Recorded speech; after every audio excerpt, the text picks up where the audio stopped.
معزز سامعین السلام علیکم ورحمۃ اللہ وبرکاتہ۔ آج ہم آپ کے لیے ایک اور مزید ویڈیو لے کر آئے ہیں۔ ٹائٹل تو آپ نے ریڈ کر لیا ہوگا، منہ سے بدبو آنا۔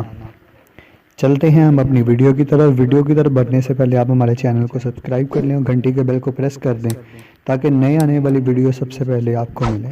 جنوبی امریکہ کے لوگ عموماً روزانہ صبح سویرے اٹھ کر سب سے پہلے ایک چمچ شہد اور دار چینی کا پاؤڈر گرم پانی میں ملا کر اسے غرارے کرتے ہیں، جس کی وجہ سے پورا دن ان کے منہ سے کوئی بدبو نہیں آتی۔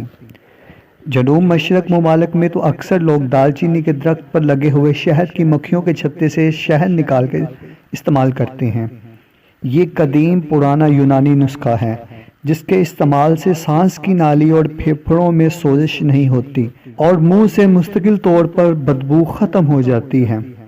ماہرین کا کہنا ہے کہ بدبو کے جراثیم شہد میں موجود ایک خاص عنصر کی وجہ سے مر جاتے ہیں اور ان کا مستقل خاتمہ ہو جاتا ہے۔